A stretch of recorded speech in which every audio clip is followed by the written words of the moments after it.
Olá, boa tarde, graça e paz a todos os eleitos e abençoados do Pai. Nós estamos aqui reunidos em nome de Jesus Cristo, o citado nesta célula em graça, aqui no Tchau, Portugal. Para quem não me conhece, o meu nome é Jorge Graça, eu sou representante oficial do Ministério Internacional Graça sobre Graça. Estamos debaixo de uma liderança apostólica do Ministério Cristão em Graça, no Brasil, Rio de Janeiro, debaixo da liderança do abençoado irmão Cristiano França. Para quem não sabe, hoje vamos dar a continuidade de uma série de estudos que eu iniciei o mês passado, no final do mês, ou seja, todos os últimos sábados de cada mês, nós teremos então esta série de estudos que se intitula Perguntas e Respostas em Graça. Hoje é a pergunta número 2 e a pergunta diz assim: minha igreja observa muitas das práticas que vocês chamam de obras da lei. No entanto, eu gosto de congregar lá, porque em minha congregação as pessoas possuem dons, falam em línguas, neste caso uma igreja pentecostal ou neopentecostal ou carismática, há curas, belos louvores. No caso da minha igreja, há necessidade de abandonar essas práticas.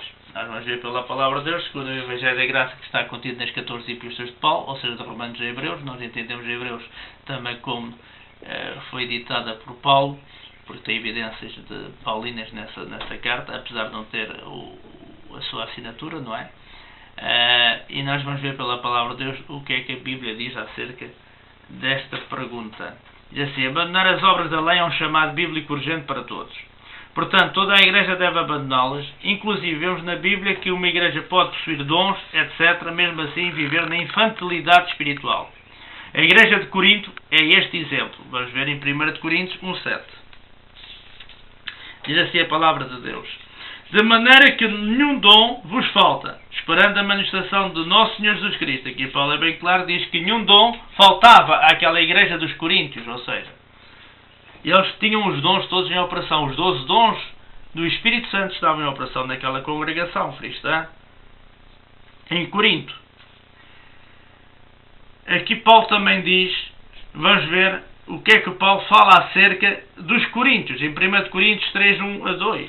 Diz assim: e eu, está-se a referir a Paulo, irmãos, não vos pude falar como a espirituais, mas como a carnais. Aqui Paulo é bem claro que diz que eles são carnais, como a meninos em Cristo.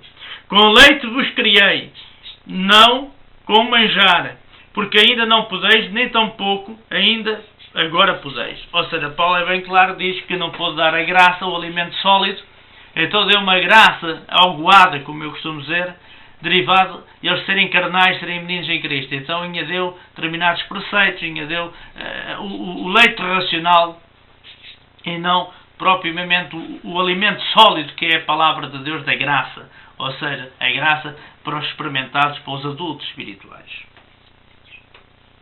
A igreja de Coríntios havia práticas de tradição judaica, pois naquela congregação havia judeus que guardavam costumes como a Páscoa, a Santa Ceia ou a Ceia do Senhor, as festas, batismos, batizavam até pelos mortos. 1 Coríntios 15:29.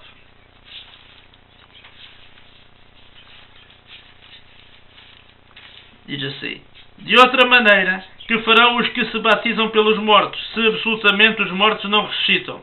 Porque se batizam eles, então pelos mortos. Entre outros. Nós podemos ver aqui que a igreja de Corinto era uma igreja híbrida, uma igreja que era constituída por judeus e era constituída por gentios.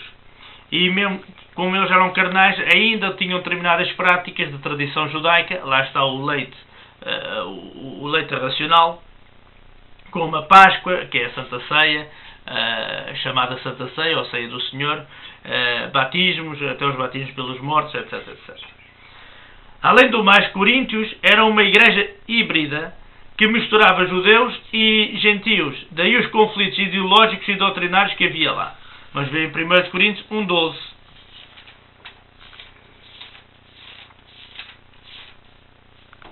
Diz assim: que quer dizer com isto que cada um de vós diz: eu sou de Paulo, eu sou de Apolos, eu sou de Cefas, eu sou de Cristo. Ou seja, havia grupos, uns eram de Paulo, ou seja, uns seguiam a graça, uma graça aguada, outros eram de Apolo, Paulo era da circuncisão, Cefas é Pedro, outros seguiam o apóstolo da circuncisão, Pedro, e outros até diziam que seguiam a Cristo. Coríntios era uma igreja com todos os dons, mas altamente legalista, ou seja, seguia a circuncisão, a lei de Moisés. carnal, conflituosa e por isso infantil. Ou seja, a igreja dos Coríntios era uma igreja carnal, uma igreja conflituosa. Havia divisões, havia partidos, uns de Paulo, outros de Cefas, outros de Apolo.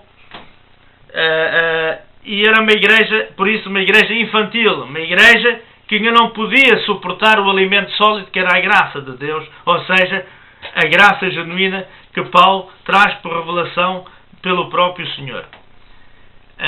Agora pensemos, se uma igreja se considera abençoada praticando as obras da lei, imagine quão maiores serão as bênçãos manifestadas se esta igreja abandoná-las. Vamos ver em 2 Coríntios 3, 7 a 8. Segunda carta de Paulo aos Coríntios, capítulo 3, versículo 7 e 8. Que diz assim: se o ministério da morte, gravado com letras em pedras, veio em glória, de maneira que os filhos de Israel não podiam fitar os olhos na face de Moisés, por causa da glória do seu rosto, a qual era transitória. Versículo 8. Como não será de maior glória o ministério do Espírito? Ou seja, o ministério do Espírito é a graça, o ministério da morte é a lei de Moisés, ou seja, a circuncisão. Paulo deixa claro que não há com que argumentar. Vamos ver em Gálatas 3.10. Gálatas 3.10 diz assim: todos aqueles, pois, que são das obras da lei, ou seja, estão debaixo da circuncisão, estão debaixo da lei de Moisés, estão debaixo da maldição, porque está escrito: maldito todo aquele que não permanecer em todas as coisas que estão escritas no livro da lei para fazê-las. Ou seja, uma pessoa que está debaixo das obras da lei e porque não as cumpre todas, ou seja, não permanece em todas estas coisas, em todas as obras, então estão debaixo de maldição. O ideal é que sirvamos a Deus em uma congregação que não tenha obras da lei. As obras da lei nós entendemos os batismos, as abluções, as festas do Senhor, tudo que é concernente à velha aliança, ou seja, ao pacto da lei. E cerimónias oriundas da mesma. Nós também sabemos que há muita igreja que tem muitas cerimónias, são rudimentos dos homens, são vindas da tradição religiosa, nem sequer vêm da lei de Moisés, nem sequer vêm do judaísmo, vêm do paganismo e vêm de outras fontes. Afinal, por mais que a sua igreja pareça ser abençoada, se ela pratica as obras da lei, está debaixo de maldição. Para entender bem este assunto, aconselho a ouvir as nossas mensagens ou apostolados em MP3, que tem o título Não se pare de Cristo, é o apostolado número 125, e o apostolado 161, que diz o que significa estar separado de Cristo. Vocês podem ver isso no site www.abencoates.com. Por hoje é tudo. Termino. Que tenham uma semana em perfeita vitória em Cristo Jesus e até a próxima reunião, que eu vou falar a lição número 3, ou seja, daqui a um mês eu volto no nome de Jesus. Graça e paz a todos. Despeço-me com a saudação apostólica. O amor de Deus e a paz do nosso Senhor Jesus Cristo e a comunhão do Espírito Santo seja com todos vós no nome de Jesus. A morada aqui da célula em Portugal, no Teixal, é a Rua das Forças Armadas, número 3, primeiro andar, Santo Antão do Teixal. O site é o www.mig-portugal.webnode.pt. Até à próxima reunião, no nome de Jesus. Amém.